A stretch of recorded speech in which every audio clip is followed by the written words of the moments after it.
सर्व मतदारांना मी धन्यवाद देतो की ठाणे पालघर विधान परिषदेतल्या मतदारांनी ही निवडणूक म्हणजे बिनविरोध केली। उमेदवारांना सगळ्या धन्यवाद देतो की या ठिकाणी ठाण्याची निवडणूक बिनविरोध झाली आणि ठाण्यात विजयाचं फाटक बिनविरोध उघडलं। बरोबर ना? निवडणूक झाली असती तरी सुद्धा बहुमत आमच्याकडे होतं, परंतु ठाण्याची एक संस्कृती आहे। यापूर्वी देखील वसंत डावखरे साहेबांना त्या काळात बिनविरोध निवडून देण्याचं काम आम्ही केलं होतं आणि ठाणे पालघर विधान परिषद आणि यवतमाळ विधान परिषद दुष्यंत चतुर्वेदी हे देखील बिनविरोध आलेले आहेत। शिवसेनेचे 2 बिनविरोध आले, भारतीय जनता पक्षाचे 2 बिनविरोध आले आणि राष्ट्रवादी अजितदादा गटाचे देखील 2 बिनविरोध आले, म्हणजे 6 बिनविरोध या ठिकाणी उमेदवार झालेले आहेत। ही पुढील विजयाची नांदी आहे। जळगाव आणि नाशिक देखील चर्चेअंती बिनविरोध म्हणजे आता एकमेकाला पाठिंबा, जवळपास ते दोन्ही बिनविरोध होऊ शकतात। आणि मी अगोदर पण सांगितलं होतं ज्या दिवशी फॉर्म भरला त्या दिवशी की 17च्या 17 जागा महायुती जिंकेल असा विश्वास मी व्यक्त केला होता। कारण महाविकास आघाडीमध्ये जी काही बिघाडी पाहिलेली आपण, म्हणजे त्यांचे एका कोणाचा कोणात पायपोस नाही आणि या निवडणुकीत देखील मोठ्या प्रमाणावर त्यांच्यामध्ये गटबाजी मतभेद सगळे समोर आले आणि उमेदवारांनी देखील त्यांच्या अनेक ठिकाणी माघार घेतली। यावरून महाविकास आघाडी काय परिस्थिती झालेली आहे महाराष्ट्रामध्ये ही तर लोकसभेत देखील आपण पाहिलं, विधानसभेत पाहिलं, झालेल्या स्थानिक स्वराज्य संस्थांमध्ये देखील आपण पाहिलं आणि ह्या विधान परिषदेमध्ये देखील आपण पाहतोय। त्यामुळे महाराष्ट्रामध्ये महायुती मजबूतीने यशस्वी वाटचाल करते आहे। कारण महायुती जेव्हा 2022ला महायुतीचं सरकार आलं तेव्हापासून या राज्यामध्ये विकासाची पायाभरणी, विकासाची घोडदौड, डबल इंजिन सरकार, केंद्रात आपले लोकप्रिय आणि यशस्वी प्रधानमंत्री नरेंद्र मोदीजी हे सातत्याने महाराष्ट्राला पाठबळ देण्याचं काम करतायत।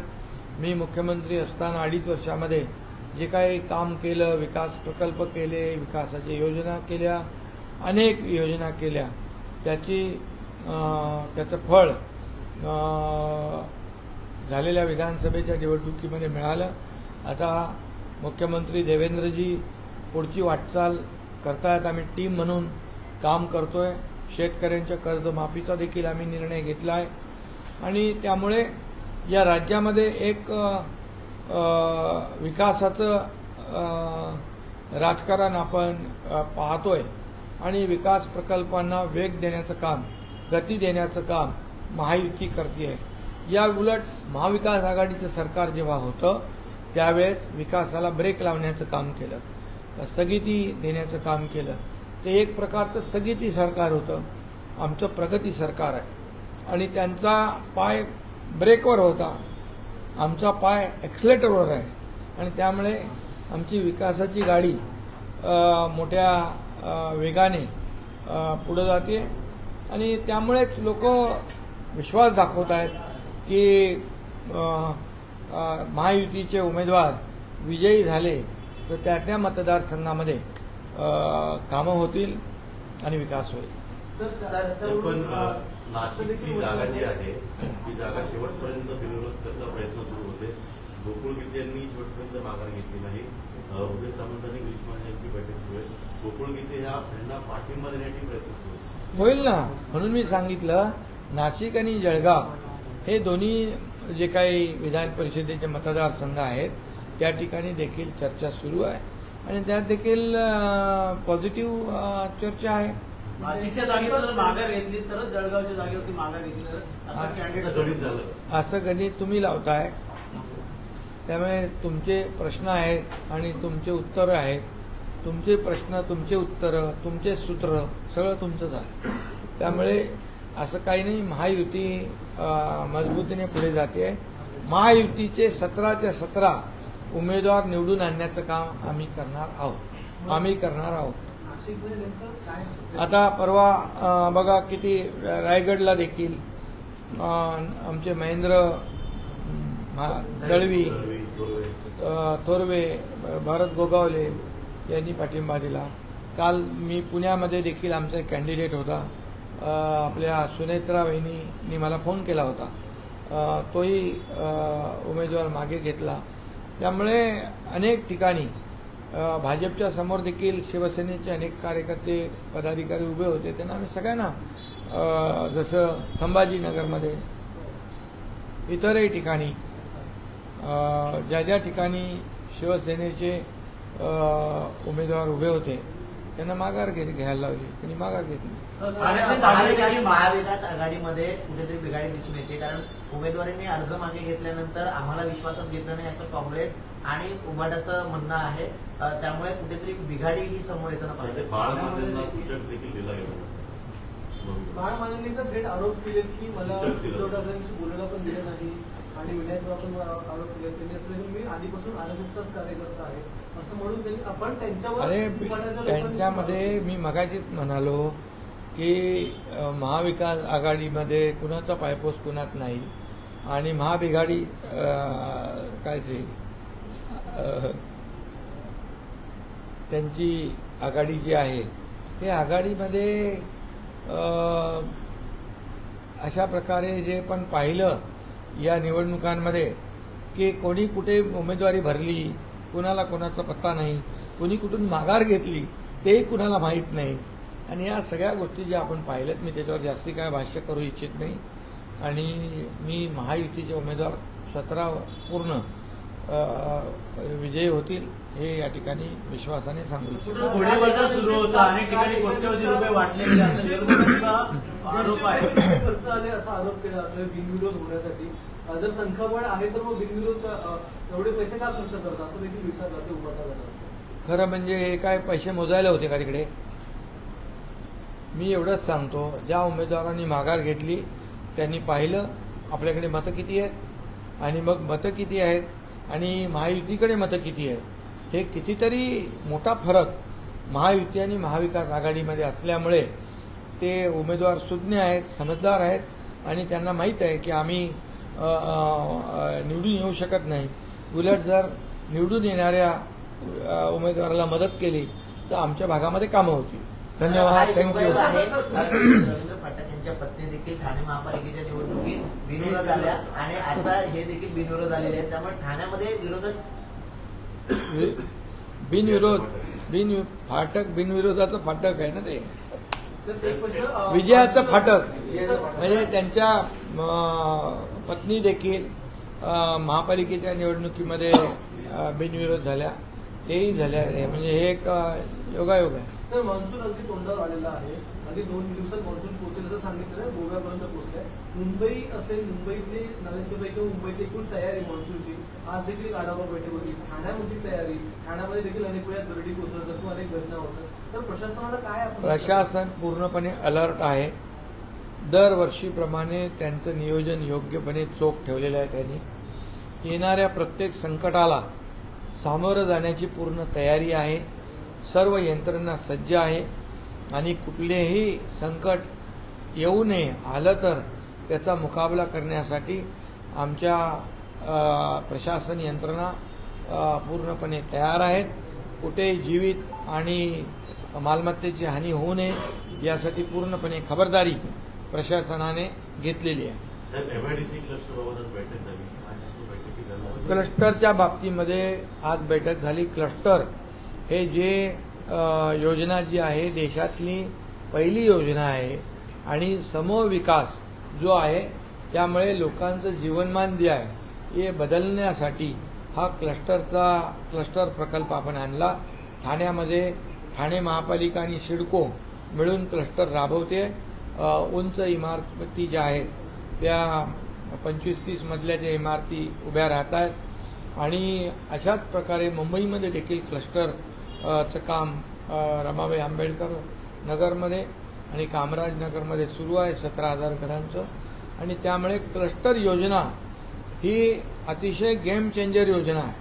या क्लस्टर योजनेमध्ये अतिशय नियोजनबद्ध विकास आणि सगळ्या ॲम्युनिटीज म्हणजे मुलांना गार्डन असेल, ग्राउंड असेल, हॉस्पिटल असेल, शाळा असतील, या सगळ्या ॲम्युनिटी ज्या आहेत आणि मोठे रस्ते असतील रुंद, हे सगळे क्लस्टरमध्ये आहेत.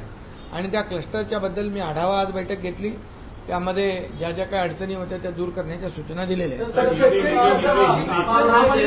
महापालिका निवडणुकांनंतर एकनाथ शिंदे भाकरी फिरवणार आणि मंत्र्यांचं रिपोर्ट कार्ड बनवलेलं होतं असं सगळं बातम्या होत्या आणि आपण तसं काम देखील करत होतो. मंत्र्यांना जबाबदारी दिलेली आहे. मंत्र्यांच्या कामाचा लेखाजोखा मी घेत असतो. आता परत या येणाऱ्या कॅबिनेटच्या दिवशी देखील आमची चर्चा होणार आहे आणि प्रत्येक मंत्र्याने काम केलं पाहिजे, त्याच्या मतदारसंघात केलं पाहिजे, त्याचबरोबर त्याच्या खात्याला न्याय दिला, विभागाला न्याय दिला पाहिजे. आणि आता जे काही SIRचं काम आहे त्यावर देखील काही जिल्हे मंत्र्यांना दिलेले आहेत. त्यामुळे मंत्र्यांनी दिलेली जबाबदारी चोख बजावणं हे त्यांचं काम आहे. सर, शेतकरी कर्जमाफी संदर्भात काहीतरी माहिती दिली की मुख्यमंत्री फडणवीस आणि आम्ही शेतकरी कर्जमाफी संदर्भात काहीतरी सांगत होतो. नेमकं काय शेतकऱ्यांची कर्जमाफी करणार म्हणून आम्ही निवडणूक पूर्वी म्हणजे निवडणुकीमध्ये वचननाम्यामध्ये आम्ही ते दिलं होतं. त्याप्रमाणे मुख्यमंत्र्यांनी या राज्याचा अर्थसंकल्प सादर करताना 30 जूनपर्यंत कर्जमाफी आम्ही करणार हा निर्णय घेतला. त्याची प्रक्रिया सुरू झालेली आहे आणि त्याची कर्जमाफी देखील आम्ही बोलल्याप्रमाणे होणार आहे. सर, हिंदी में शॉर्ट में आज जो है जिला परिषद की जो है बिल विरोध उम्मीदवार चुन आए हैं, इस प्रकार से देखते हैं इस चुनाव 2 जगहों पे बिल विरोध शिवसेना की जीत के आ चुके हैं. विधान परिषद चुनाव में महाराष्ट्र में एक ठाणे पालघर रविंद्र फाटक और यवतमाल में दुष्यंत चतुर्वेदी, ये 2 शिवसेना के उम्मीदवार निर्विरोध चुनकर आए हैं. मैं इसलिए जो हमारे जो लोकल बॉडी के जो सदस्य हैं उनको धन्यवाद देता हूं और जो कैंडिडेट जो है जो खड़े थे कैंडिडेट जो है उन्होंने भी अपनी उम्मीदवारी वापस ले ली, उनको भी धन्यवाद देता हूं क्योंकि उन्होंने ये ठाणे में कल्चर है, ठाणे में एक संस्कृति है.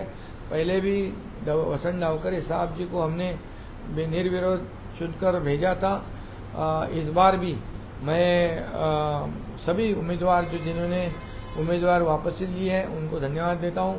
दुष्यंत चतुर्वेदी भी चुनाव में निर्विरोध चुनकर आए हैं, उनका भी अभिनंदन करता हूं और उनको उनके जो मतदाता हैं उनको भी धन्यवाद देता हूं. और शिवसेना के 2, भारतीय जनता पार्टी के 2 और राष्ट्रवादी अजीत पवार जी के 2, ऐसे 6 उम्मीदवार निर्विरोध चुनकर आए हैं. और ये आगे ये एक तरह कहेंगे तो 17 जो सीटें हैं टोटल वो पूरी की पूरी महायुति की जीतेगी. ये एक क्या कहते हैं उनको शुरुआत है. और नासिक और जलगांव के बारे में भी चर्चा शुरू है, वो पॉजिटिव है. वहाँ भी निर्विरोध दोनों जगह पे चुनाव होंगे ऐसा विश्वास है. और मैं सभी लोगों को ये विधान परिषद चुनाव के लिए जिन्होंने सहयोग किया उन सभी को धन्यवाद देता हूँ। सर, मोदी जो है अब तक सबसे ज्यादा पंतप्रधान रहने वाले पहले पीएम है। 10 जून को रिकॉर्ड ब्रेक हो रहा है।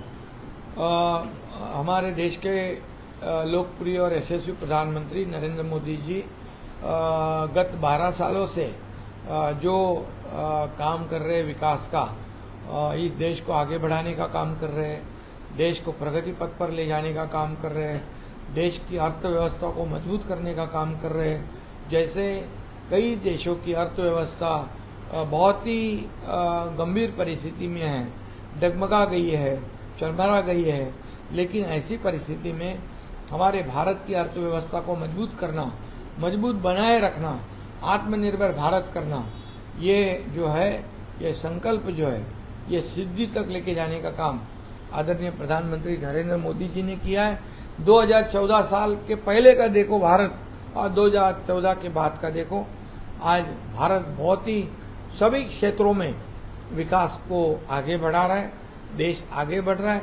और इसलिए मैं यशस्वी प्रधानमंत्री नरेंद्र मोदी जी का अभिनंदन करता हूं, उनको बहुत बहुत शुभकामनाएं देता हूं, क्योंकि अभी तक इतना बड़ा विकास, इतने सभी क्षेत्रों में, सभी राज्यों में विकास करना, गरीबों के उत्थान के लिए कार्य करना, एक जो है गरीबी से लोगों को 32 करोड़ लोगों को गरीबी से ऊपर लाना और माता बहनों को आत्मनिर्भर बनाना, ये सब जो है, ये अगर कहने को जाऊं तो समय पूरा नहीं होगा। इतनी योजनाएं मोदी जी, किसानों के लिए उन्होंने योजनाएं बनाई है। तो इसलिए सभी क्षेत्रों में बहुत ही बड़े तरीके से जो डेवलपमेंट हो रही है, इसके लिए मैं धन्यवाद देता हूं। और विकसित भारत 2047 का जो संकल्प है, इसको आगे बढ़ाना, $5 ट्रिलियन इकोनॉमी का गोल अचीव करना, ये सब जो है, ये मोदी जी की जो यशस्विता की ये रणनीति है।